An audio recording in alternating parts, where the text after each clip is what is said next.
आ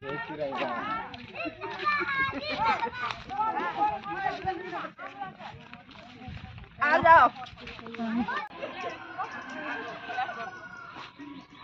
53 নং বুথৰ সন্মানীয় সভাপতি ডাঙৰীয়া প্ৰমুখ্য কৰি উপস্থিত নাহৰকটীয়া মণ্ডল সমিতিৰ বিজেপি উপসভাপতি পীতাম্বৰ নলবৰী ডাঙৰীয়া,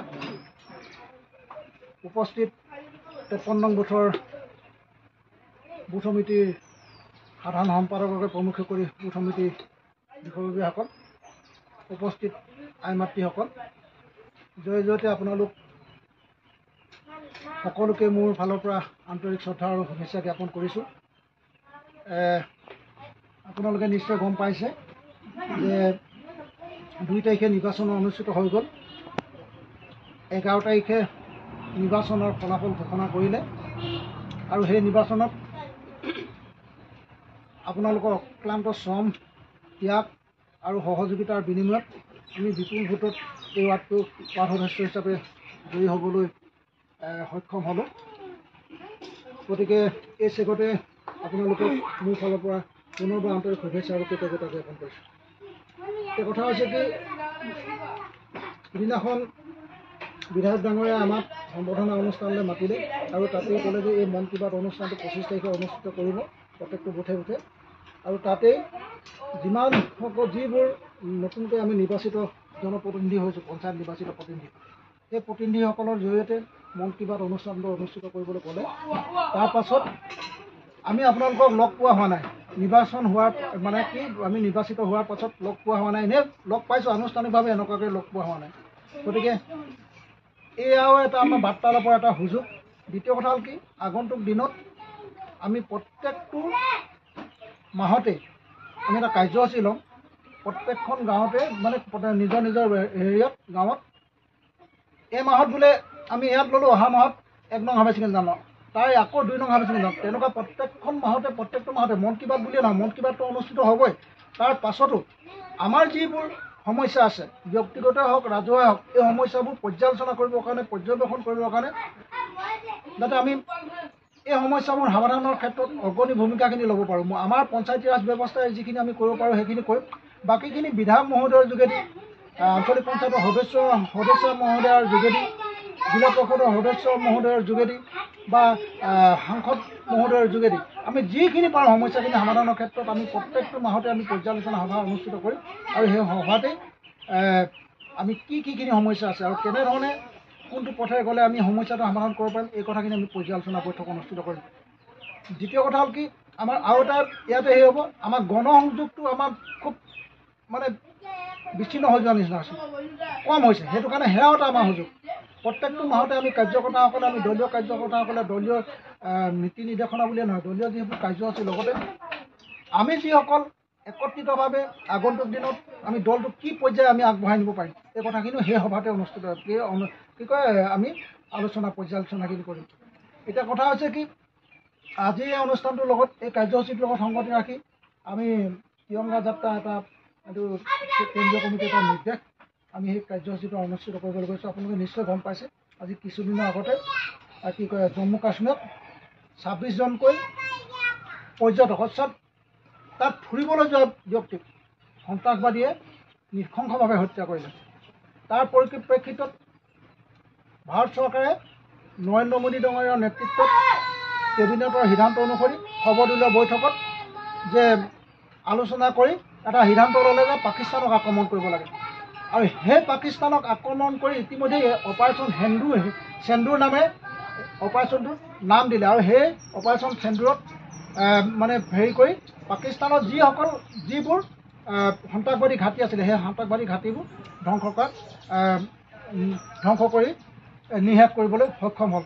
গতিকে আমাৰ যে সৈনিকসকল, ভাৰতীয় যিসকল সেনানী, যিসকল সৈনিক আছে, এই সৈনিকসকলক মনোবল বৃদ্ধি কৰাৰ উদ্দেশ্য আগত ৰাখি আজিৰ তাৰিখত আমি প্ৰত্যেকটো বুথে বুথে ভাৰতীয় জনতা পাৰ্টীৰ যিসকল কাৰ্যকৰ্তা আছে, শুভাকাংক্ষী ৰাইজ আছে, তেখেতলোকৰ সহযোগত আমি তিৰংগা যাত্ৰা নামেৰে এটা কাৰ্যসূচী হাতত লৈছোঁ।